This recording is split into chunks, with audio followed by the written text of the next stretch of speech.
হে ঈমানদারগণ, তোমরা ইহুদি এবং খ্রিস্টানদের সাথে বন্ধুত্ব রাখবে না, বন্ধুত্ব গ্রহণ করবে না, বরং তারা পরস্পর পরস্পরের বন্ধু। وَمَن يَتَوَلَّهُم مِّنكُمْ فَإِنَّهُ مِنْهُمْ। আর যে ব্যক্তি এর বিপরীত করবে, অর্থাৎ আল্লাহর হুকুম মানবে না, আল্লাহ পাক তাদেরকে ওই ইহুদিদের মধ্যেই শামিল করবেন। নাউজুবিল্লাহ।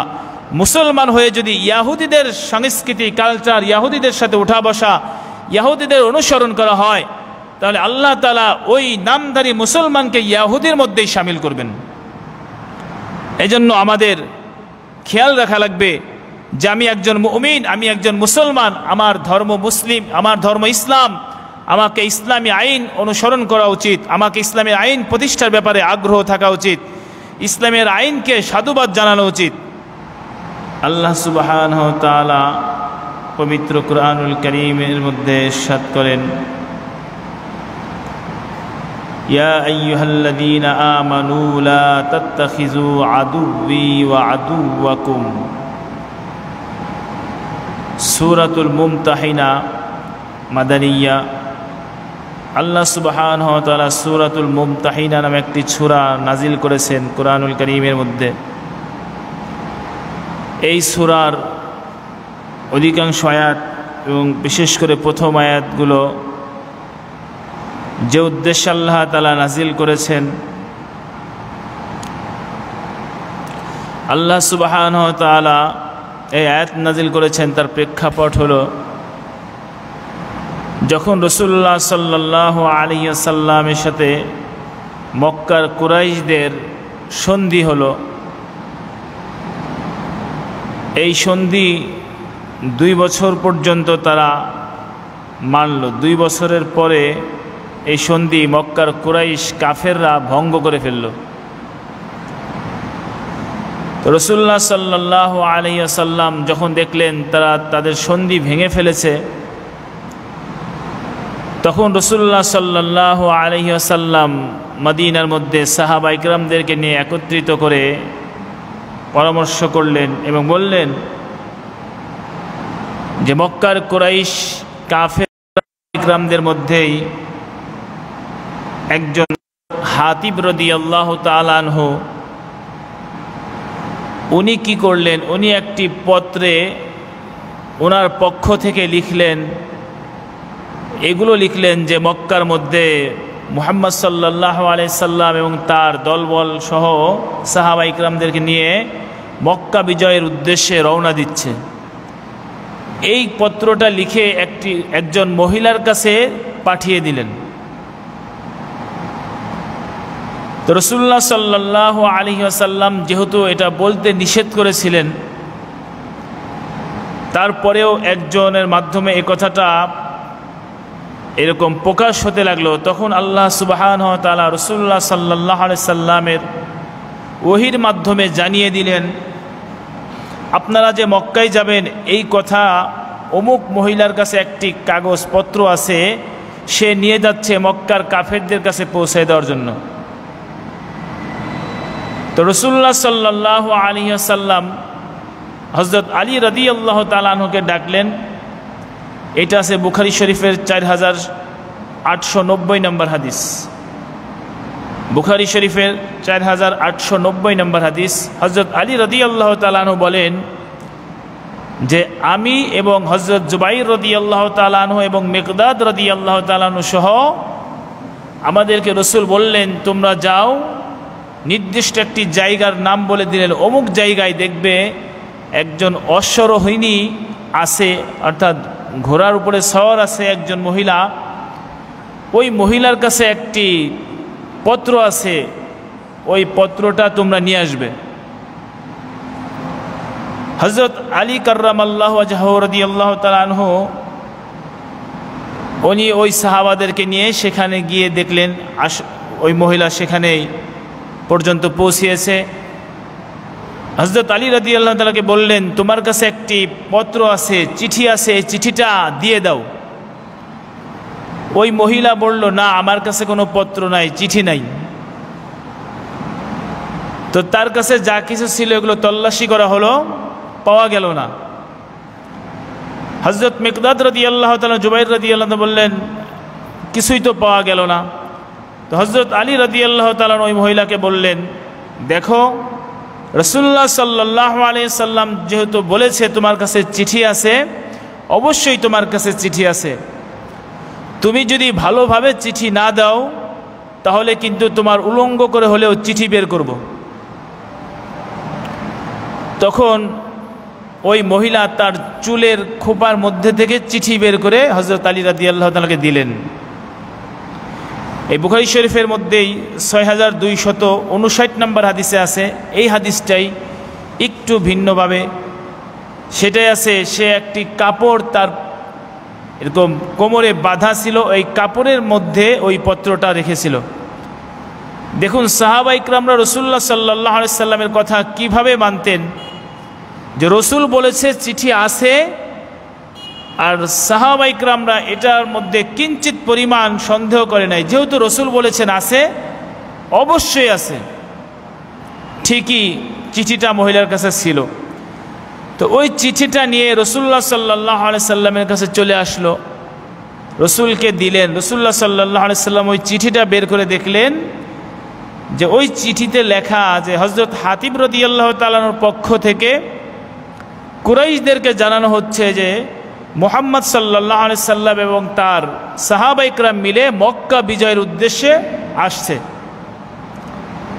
রাসূলুল্লাহ সাল্লাল্লাহু আলাইহি সাল্লাম হাতিব রাদিয়াল্লাহু তাআলাকে ডাকলেন, ডেকে জিজ্ঞেস করলেন, কি ব্যাপার, তুমি এই কি তুমি করছো?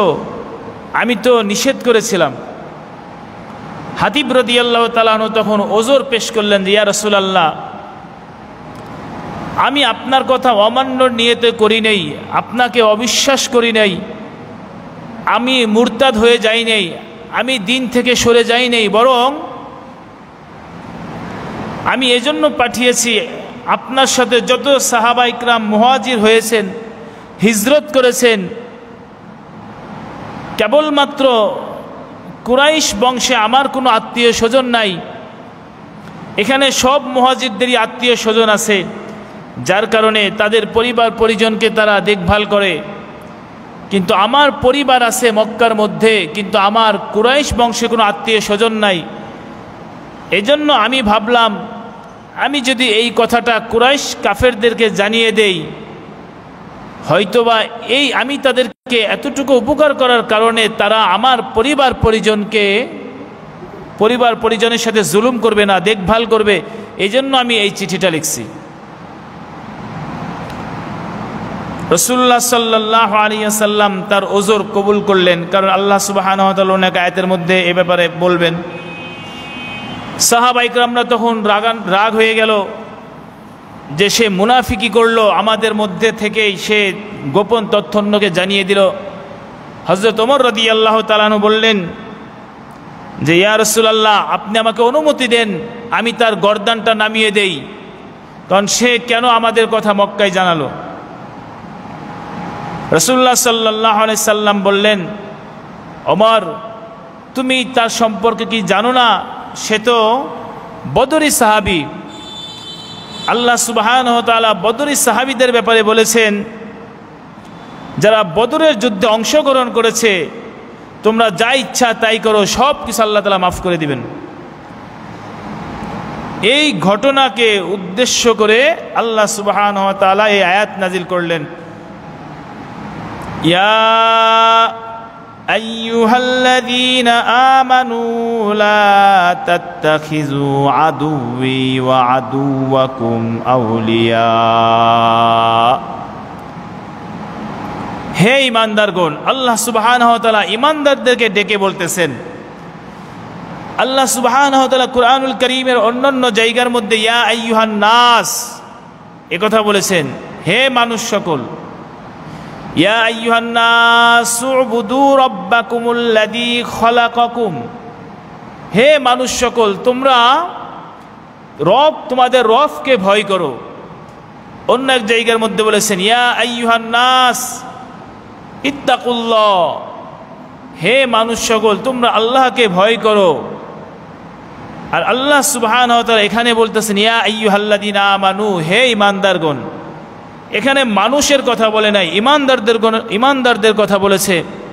তার মানে মানুষের থেকে ইমানদারদেরকে আল্লাহ তাআলা পৃথক করে ফেললেন।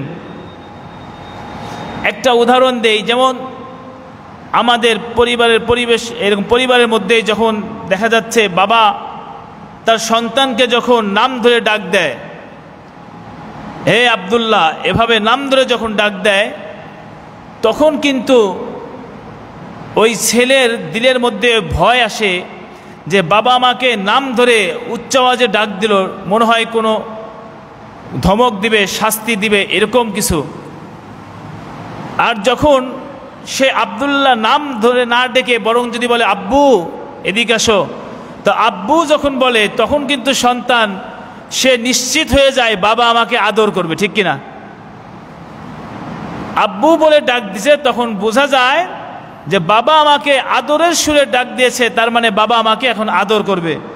তাহলে আল্লাহ সুবহানাহু ওয়া তাআলা যখন বলেছেন ইয়া আইয়ুহান নাস, হে মানুষ সকল, এইখানে আল্লাহ সুবহানাহু ওয়া তাআলা যে কোনো আদেশ করছেন, আদেশটা কঠোর হতে পারে, সহজ হতে পারে। ইয়া আইয়ুহান নাস বলে আল্লাহ তাআলা ডাক দিয়েছেন অনেক জায়গায়। কিন্তু সূরাতুল মুমতাহিনার প্রথম আয়াতে আল্লাহ তাআলা বলেন ইয়া আইয়ুহাল্লাযীনা আমানু, হে ঈমানদারগণ। শুধু যারা ঈমান এনেছো তাদেরকে ডেকে বলতেছেন ইয়া আইয়ুহাল্লাযীনা আমানু, হে ঈমানদারগণ।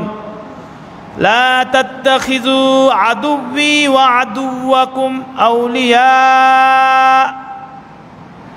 লা তাত্তাখিযু আদুব্বি ওয়া আদুওয়াকুম, তোমরা আমার দুশমন এবং তোমাদের দুশমনকে, শত্রুকে আউলিয়া, বন্ধুরূপে গ্রহণ করিও না।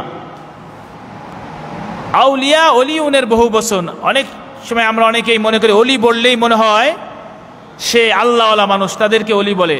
আসলে অলি আরবি শব্দ, এটার অর্থ হলো অভিভাবক, বন্ধু। তো অলি এখানে উদ্দেশ্য হলো বন্ধু। আল্লাহ তাআলা বলেন আমার দুশমন মানে আল্লাহ তাআলার দুশমন, এবং হে ঈমানদারগণ তোমাদের যারা দুশমন আছে এদের সাথে তোমরা বন্ধুত্ব গ্রহণ করিও না, তাদের সাথে বন্ধুত্ব সম্পর্ক রাখিও না। যেহেতু ওই হাতিব রাদিয়াল্লাহু তাআলা আনহু ওই মক্কার কাফেরদেরকে পত্র দিয়ে জানাতে চাচ্ছিল যে রাসূলুল্লাহ সাল্লাল্লাহু আলাইহি ওয়াসাল্লাম যাবে, তা আল্লাহ তাআলা বললেন না না, এরকম করিও না, কারণ মক্কার কাফের মুশরিকরা তো আমারও দুশমন তোমাদেরও দুশমন, ওদের সাথে তোমাদের বন্ধুত্ব রাখা যাবে না, ওদের সাথে কোনো এরকম গোপনীয় কোনো সম্পর্ক রাখা যাবে না। আল্লাহ তাআলার আদেশ। তুলকুনা ইলাইহিম বিল মাওয়াদ্দাহ, অথচ তোমরা তাদের সাথে বন্ধুত্ব সম্পর্ক রাখছো। ওয়াকাদ কাফারু বিমা জাআকুম মিনাল হক, অথচ যখনই তোমাদের কাছে হক এসেছে, সত্য কথা বলেছ, তখনই তারা সেটাকে অস্বীকার করেছে। নাউজুবিল্লাহ। আল্লাহ সুবহানাহু ওয়া তাআলার পক্ষ থেকে ওহী নাজিল করা হয়েছে, সেটাকে যখন কাফের মুশরিককে শোনানো হয়েছে, তারা কাফারু, অস্বীকার করেছে। এদের সাথে তোমাদের কোনো রকম বন্ধুত্ব থাকতে পারে না, এদের সাথে তোমাদের গোপনীয় কোনো সম্পর্ক থাকতে পারে না। আল্লাহ তাআলা একথা মুমিনদেরকে বোঝাচ্ছেন। তাহলে বোঝা গেল যারা ঈমানদার মুমিন, আল্লাহর উপরে ঈমান এনেছে, তারা কি করবে? যারা বেঈমান কাফের মুশরিক, অর্থাৎ যারা নাকি কোরআন এবং হাদিসের বিরোধিতা করে, কোরআন হাদিস কায়েম হোক, প্রতিষ্ঠা হোক, এ ব্যাপারে যাদের কোনো আগ্রহ নাই, উৎসাহ নাই, পক্ষ নাই, এরকম কাফের মুশরিকদের সাথে সম্পর্ক রাখতে আল্লাহ পাক চিরতরে হারাম করে দিয়েছেন। এবং রাসূলুল্লাহ সাল্লাল্লাহু আলাইহি সাল্লাম বলেছেন মান তাশাব্বাহা বিকৌমিন ফাহুয়া মিনহুম, যেই জাতি যেই জাতির সাথে, যেই ব্যক্তি যেই ব্যক্তির সাথে সম্পর্ক রাখবে, আল্লাহ তাআলা তাকে সেই জাতির মধ্যে শামিল করবেন, তাকে ওই গোত্রের সাথে শামিল করবেন। এজন্য ঈমানদার কেবলমাত্র ঈমানদারদের সাথেই বন্ধুত্ব রাখবে, মুমিন কেবলমাত্র মুমিনের সাথেই বন্ধুত্ব সম্পর্ক রাখবে। আল্লাহ সুবহানাহু ওয়া তাআলা সূরাতুল মায়েদার 51 নম্বর আয়াতের মধ্যে বলেন ইয়া আইয়ুহাল্লাযীনা আমানু লা তাত্তাখিযুল ইয়াহুদা ওয়ান নাসারা আউলিয়া বাদুহুম আউলিয়া ও বাদ। হে ঈমানদারগণ, তোমরা ইহুদি এবং খ্রিস্টানদের সাথে বন্ধুত্ব রাখবে না, বন্ধুত্ব গ্রহণ করবে না, বরং তারা পরস্পর পরস্পরের বন্ধু। وَمَن يَتَوَلَّهُم مِّنكُمْ فَإِنَّهُ مِنْهُمْ। আর যে ব্যক্তি এর বিপরীত করবে, অর্থাৎ আল্লাহর হুকুম মানবে না, আল্লাহ পাক তাদেরকে ওই ইয়াহুদের মধ্যেই শামিল করবেন। নাউজুবিল্লাহ। মুসলমান হয়ে যদি ইয়াহুদিদের সংস্কৃতি, কালচার, ইয়াহুদিদের সাথে উঠা বসা, ইয়াহুদিদের অনুসরণ করা হয়, তাহলে আল্লাহ তাআলা ওই নামধারী মুসলমানকে ইয়াহুদের মধ্যেই শামিল করবেন। এজন্য আমাদের খেয়াল রাখা লাগবে যে আমি একজন মুমিন, আমি একজন মুসলমান, আমার ধর্ম মুসলিম, আমার ধর্ম ইসলাম, আমাকে ইসলামী আইন অনুসরণ করা উচিত, আমাকে ইসলামের আইন প্রতিষ্ঠার ব্যাপারে আগ্রহ থাকা উচিত, ইসলামের আইনকে সাধুবাদ জানানো উচিত। সূরাতুন নিসার 144 নম্বর আয়াত আল্লাহ তাআলা বলেন, ইয়া আইয়ুহাল্লাযীনা আমানু লা তাত্তাখিযুল কাফিরিনা আউলিয়া মিন দুনিল মুমিনিন। হে ঈমানদারগণ, তোমরা কাফেরদেরকে বন্ধু করিও না মুমিন ব্যতীত, ঈমানদার ব্যতীত। হে ঈমানদারগণ, তোমরা ঈমানদার ব্যতীত কোনো কাফেরকে বন্ধুরূপে গ্রহণ করিও না। তাহলে আমরা এই আয়াত থেকে আমরা এই সবক নিলাম, এই বিষয়ে আমি শিক্ষা পেলাম। সেটা কি? যে একজন ঈমানদার, একজন মুমিন, সে কখনো বেঈমান কাফেরকে অন্তরস্থলের বন্ধু বানাতে পারে না। সামাজিকতা রক্ষা করবে, সে তার বিপদে আগাবে, সে তার বিপদে যাবে, ভালো কথা বলবে, ভালো কথা তাকে শোনাবে, কিন্তু তার সাথে আন্তরিকতা থাকবে, এরকম অন্তরের কোনো বন্ধুত্ব সম্পর্ক রাখা যাবে না। কারণ অন্য আয়াতের মধ্যে আল্লাহ তাআলা বলেন, সে তোমাকে সম্মান জানায় কি জন্য জানো? সে তোমার কাছে দুর্বল, এজন্য তোমাকে মেনে চলছে। যে কোনো রকম যদি তোমার দুর্বলতা সে পায়, তাহলে তোমাকে ক্ষতি করতে সে কখনোই ভুল করবে না। বেঈমান কাফের আপনার আমার জন্য কখনোই মঙ্গল আনতে পারে না, কখনোই মঙ্গলকামী হতে পারে না। এটা কোরআনের কথা। যদিও উপর দিয়ে দেখছে, আমাকে দেখে সালাম দিচ্ছে, আমাকে মহব্বত করছে, এটা কেবল সে আমার কাছে দুর্বলতা হওয়ার কারণে। কোনো রকম আমাকে যদি দুর্বল স্থান পায়, আমাকে দুর্বলতার মধ্যে ফেলতে পারে, সে আমাকে আপনাকে ক্ষতি করতে একটু ভুল করবে না। এজন্য তাদের সাথে আন্তরিকতা, কোনো বন্ধুত্ব রাখা যাবে না। সূরা আল ইমরানের 28 নম্বর আয়াত আল্লাহ তাআলা বলেন, লা ইয়াত্তাখিযিল মুমিনুনাল কাফিরিনা আউলিয়া মিন দুনিল মুমিনিন ওয়া মান ইয়াফআল যালিকা ফালাইসা মিনাল্লাহি ফী শাই ইল্লা আন তাত্তাকু মিনহুম তুকা। আল্লাহ তাআলা বলেন যে তোমরা মুমিন ব্যতীত কোনো কাফেরকে বন্ধু বানাবে না। ওয়া মান ইয়াফআল যালিক, আর যে কাফেরকে বন্ধু বানাবে, ফালাইসা মিনাল্লাহি ফী শাই, আল্লাহ তার উপরে কোনো জিম্মাদারি থাকবে না, আল্লাহ তার ব্যাপারে ছেড়ে দিবে, আল্লাহর রহমত তার কাছে থাকবে না। ইল্লা আন তাত্তাকু মিনহুম তুকা, তবে তোমার জানের আশঙ্কা থাকলে সাময়িকভাবে তুমি তার সাথে চলতে পারো। তোমার কোনো ক্ষতির আশঙ্কা আছে, এই কথা তার সাথে না গেলে বা তার সাথে না চললে, তাহলে সাময়িকভাবে তোমার ক্ষতির থেকে বাঁচার জন্য করতে পারো। এই আয়াতের উপরে ভিত্তি করে আল্লাহর নবী ওই হাতিব রাদিয়াল্লাহু তাআলা আনহুর ওই পত্র পাঠানোটা ক্ষমা করে দিলেন। আর না হলে কিন্তু এটা বড় অন্যায় করেছে, কারণ রসুল বলেছে এই গোপন কথা বাইরে বলা যাবে না, কেন সে বলল, কিন্তু আল্লাহর নবী মাফ করে দিলেন এই আয়াতের ভিত্তিতে। আল্লাহ পাক বলেছেন ইল্লা তাত্তাকু, যদি নিজের ভয়ের আশঙ্কার কারণে করে তাহলে এটা ভিন্ন কথা।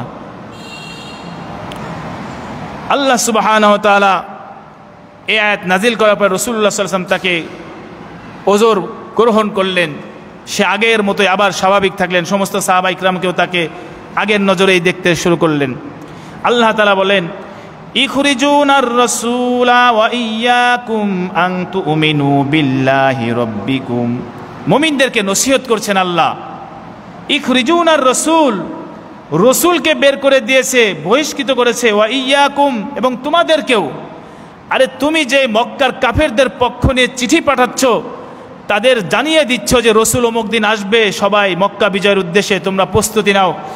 তোমার কি মনে নাই ইখরিজুন আর রসুল ইয়াকুম, তোমাদেরকে এবং রসুলকে মক্কা থেকে বহিষ্কার করেছে তারা। আং তুমিনু বিল্লাহি রব্বিকুম, কেন বহিষ্কার করেছে? কোনো অন্যায় ছিল না, কেবলমাত্র তোমরা আল্লাহর উপরে, রবের উপরে ঈমান এনেছো, এজন্য তোমাদের বহিষ্কার করেছে। হক কথা বলেছো, এজন্য তোমাদের বহিষ্কার করেছে, এজন্য তোমাদের দেখতে পারে না। কোরআনের কথা বলেছো, এজন্য তাদের কাটা বিঁধে যায়। ইন কুনতুম খরাজতুম জিহাদান ফি সাবিলি ওয়াবতিগা মারদাতি, যদি তোমরা বের হও জিহাদে কেবলমাত্র আমার রাস্তায়, আমি আল্লাহর রাস্তায় যদি তোমরা জিহাদে বের হও, আমার সন্তুষ্টি অর্জনে যদি বের হও, তুসিরুনা ইলাইহিম বিল মাওয়াদ্দাহ, তাহলে তাদের সাথে গোপনে কোনো সম্পর্ক রাখা যাবে না। ওরা হচ্ছে কাফের মুশরিক, আর এরা হচ্ছে মুসলিম। মুসলমানের সাথে কাফের মুশরিকের গোপন কথা আদান প্রদান করা, এই মুনাফিকি, এই আচরণ থাকা যাবে না কোনো মুসলমানের মধ্যে। ওয়া আনা আ'লামু বিমা আখফাইতুম ওয়া মা আ'লানতুম, আমি আল্লাহ সব জানি। বিমা আখফাইতুম, তুমি যা গোপন করেছো, ওয়া মা আ'লানতুম, আর যা তুমি প্রকাশ করো, যা প্রকাশ করো, যা গোপন করো, সব কিছুই আমি আল্লাহ জানি।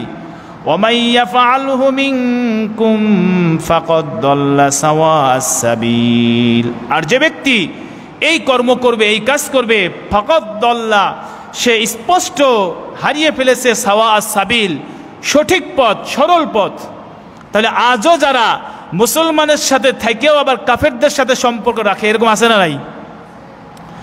নামাজির সাথে থেকেও বেনামাজির পক্ষের স্লোগান দেয়, এরকম লোক আছে না নাই? যদি থাকে, তাহলে আল্লাহ পাক বলে সেই স্পষ্ট সরল পথ থেকে সরে গেছে, সরল পথ থেকে সরে গেছে। কারণ মসজিদে গেলে আল্লাহর নাম নেয়, বাইরে গেলে ভগবানের পক্ষ নেয়, তাহলে সে কখনোই সঠিক পথে নাই, সে পথ থেকে সরে গেছে। সম্মানিত হাজিরিন, এজন্য হক কথা, কোরআনের উপরে চলা, আল্লাহর বিধান প্রতিষ্ঠা করার ব্যাপারে যদি আমরা সজাগ না থাকি, তাহলে মুনাফিকির ভয় আছে আমাদের ঈমান নিয়ে। আমাদের ঈমানের মধ্যে মুনাফিকির ভয় থেকে যায়। কেন? যদি হক প্রতিষ্ঠার ব্যাপারে আমার কোনো আগ্রহ না থাকে। সূরা বুরুজের 8 নম্বর আয়াত আল্লাহ তাআলা বলেন, ওয়ামা নাকামু মিনহুম ইল্লা আইয়ুমিনু বিল্লাহিল আজিজিল হামিদ। ওয়ামা নাকামু মিনহুম, তারা তো তোমাদের প্রতিশোধ নিচ্ছে, এমনি এমনি নেয়, তোমাদের পিটাচ্ছে, মারতেছে, কষ্ট দেয়, এমনি না। কারণ কি? কারণ হলো ইল্লা আইয়ুমিনু বিল্লাহিল আজিজিল হামিদ, কেবলমাত্র তুমি আমি আল্লাহর উপরে ঈমান এনেছো, এজন্য তারা তোমাদের উপর আঘাত করে। আল্লাহর কথা বললে, আল্লাহর একত্ববাদের কথা বললে, আল্লাহর বিধানের কথা বললেই ওনারা রেগে যায়, গরম হয়ে যায়। তার মানে আল্লাহর উপরে, আল্লাহর বিধান আলোচনা করলে, আল্লাহর বিধানের কথা বললেই তারা আমাদের প্রতিশোধ নিতে চায়। আল্লাহ তাআলা বলতেছেন সূরা হজের 40 নম্বর আয়াত, আল্লাহ তাআলা বলেন, আল্লাযীনা উখরিজু মিন দিয়ারিহিম বিগাইরি হক ইল্লা আইয়াকুলু রব্বানা আল্লাহ রব্বুনা আল্লাহ। আল্লাহ তাআলা বলেন, যাদেরকে তাদের বাড়ি ছাড়া করেছে, বাড়ি থেকে বের করে দিয়েছে, বিগাইরি হক, অনর্থকভাবে, অন্যায়ভাবে, ইল্লা আইয়াকুলু রব্বুনা আল্লাহ, তারা শুধু বলেছিল রব আমাদের আল্লাহ, আইন আল্লাহর, আল্লাহর হুকুম মানবো, এ কথা কেবল বলেছিল। এ কারণেই তাদেরকে বাড়ি থেকে বের করে দেওয়া হয়েছে, ঘর থেকে বের করে দেওয়া হয়েছে, সম্পত্তির অধিকার থেকে বঞ্চিত করা হয়েছে, কেবল আল্লাহকে মানার কারণে। এজন্য আমরা যারা আছি, আমরাও তো আল্লাহ মানি, আমরাও তো আল্লাহর বিধান চাই, আমরাও তো আল্লাহর বিধান প্রতিষ্ঠা হোক সমাজে, দেশে চাই। এটা চাইলে কোনো এক পক্ষ আসবে আমাদের উপরও জুলুম নির্যাতন করতে চাবে, ওই সময় আল্লাহ পাক আগেই নসিহত করে দিচ্ছেন, স্থির থাকতে হবে তখন। কারণ তুমি যখন আমার বিধান প্রতিষ্ঠার ব্যাপারে সচেতন হবে, সজাগ হবে, তখন এক পক্ষ তার বিরোধিতা করতে সজাগ হয়ে যাবে। সম্মানিত হাজিরিন, এজন্য নিজে আমল করব এবং সমাজে প্রতিষ্ঠিত হয় কিভাবে, এই ফিকিরটা আগে করব। আল্লাহ পাক সূরা কাউসারের মধ্যে বলেছেন, ফাসল্লি লিরাব্বিকা ওয়ানহার, ফাসল্লি, সুতরাং আপনি নামাজ পড়ুন আপনার রবের। এই এক জায়গায় বলছে নামাজ পড়েন, আর সব জায়গায় বলেছে ইউকিমুনাস সালাত, নামাজ প্রতিষ্ঠা করেন। নামাজ কায়েম করেন, নামাজ সমস্ত দেশের মানুষকে নামাজি বানান। এই কথা বলছে। বলুন তো, নামাজ পড়ার কথা বললো একবার, আমার 5 ওয়াক্ত নামাজ 1 ওয়াক্তও ছোটে না, আর নামাজ প্রতিষ্ঠা করার জন্য বললো 80 বার 82 বার। এ ব্যাপারে আমার কোনো ভ্রুক্ষেপ নেই। তাহলে কি আমি অরিজিনাল মুসলিম না সুবিধাবাদী মুসলিম?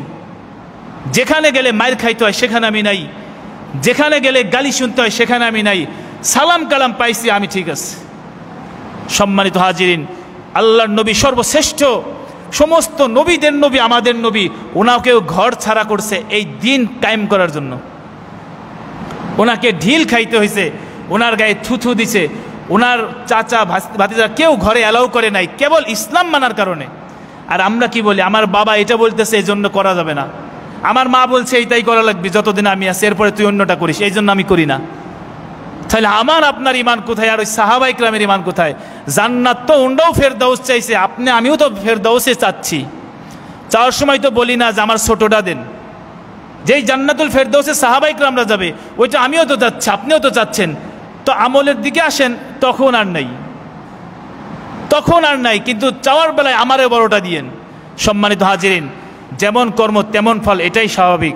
এজন্য আমাদের চিন্তা করতে হবে যে আমি দিন মানব, এবং সমাজের মানুষ, দেশের মানুষ দিন কেমনে মানে সেই চেষ্টা করতে হবে, সেই চেষ্টা করতে হবে। একটা কুফরি আকিদা, কুফরি মতবাদ প্রচলন আছে সমাজে, রাষ্ট্রে, দেশে, আর আপনি সেটা সমর্থন করে যাচ্ছেন 20 বছর 50 বছর, কোনো মাথা ব্যথা নাই আপনার। নামাজ একক তো মিস নাই, কিন্তু এই কুফরি আকিদাকে আপনি সমর্থন করে যাচ্ছেন, আপনার ইমান আসেনি, ইমান থাকবে না আমার ওই অবস্থায় থাকলে।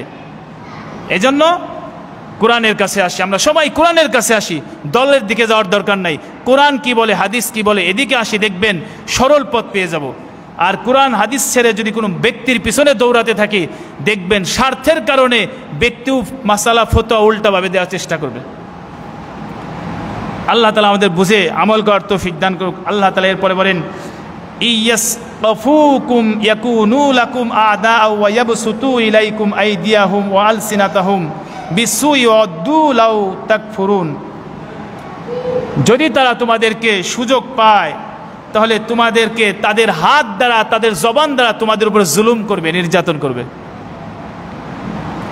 অনেকেই মনে করি যে ইসলাম রাষ্ট্র হলে মনে হয় বিপদ, ইসলামী আইন চললে তো বিপদ।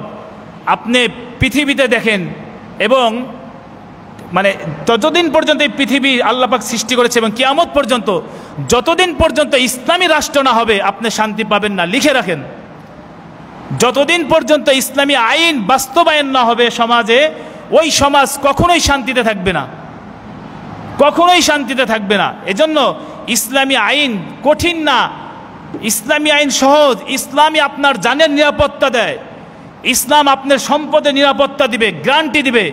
ইসলাম আপনার সমাজের নিরাপত্তা, ইজ্জতের নিরাপত্তা শুধু ইসলাম দিতে পারবে, পৃথিবীর কেউ দিতে পারবে না ইজ্জতের নিরাপত্তা। এই জন্য ইসলামী সমাজ চাই, ইসলামী রাষ্ট্র চাই। এটা যদি আমাদের সবার ইচ্ছা থাকে, তাহলে অবশ্যই আল্লাহ তাআলা দিবেন। আমরা যদি না চাই, আল্লাহ দিবেন না। আমি আপনি যেমন চাবো, আল্লাহ পাক সেভাবেই শাসক দিবে। বলে শাসক জুলুম করতেছে, আরে ভাই শুধু শাসকের দোষ দিলেন, যাদেরকে শাসন করা হচ্ছে তারা কেমন, আমরা কেমন? রাজা আমাদের জুলুম করতেছে, রাজার সব দোষ, আর প্রজারা কি খুব ভালো? আল্লাহ পাক প্রজা যেমন, তার এরকম শাসকও সেভাবে ঠিক করে দেন। হযরত মুআবিয়া রাদিয়াল্লাহু তাআলা, ওমর রাদিয়াল্লাহু তাআলা যেমন শাসক ছিলেন, তাদের প্রজারাও তেমন ছিল। একজন রাখালের মেয়ে, সে দুধে পানি মিশাতে সাহস পাচ্ছে না, কেউ দেখতেছে না, তাও সাহস পাচ্ছে না। আর আমাদের বাদশাহ সরকার থাকা অবস্থায় টেবিলের নিচে ঘুষ চলে, যেখানে যান সেখানেই ঘুষ চলে, ওপেন সবাই জানে, এরপরেও কেউ কারো প্রতিবাদ করে না। কারণ কর্ম আপনার যেমন, ফল তেমনই আসবে। ঢিল মারলে পাটখিল খেতে হবে, এটাই স্বাভাবিক। আপনি যেমন কর্ম করে যাচ্ছেন, আপনার সাথে আল্লাহ পাক ওই মুআমালাই করবে। একজনের দ্বারা না হোক, আর একজনের দ্বারা আপনাকে জুলুম করাবেই আল্লাহ। এই জন্য কোরআনের সমাজ চাই, কোরআনের সমাজ গড়তে চাই। যদি এটা সম্ভব, এরা যদি আমরা চাই, দেখবেন সবাই সবার জায়গা থেকে আল্লাহ পাক শান্তি দিয়ে দিবেন। সম্মানিত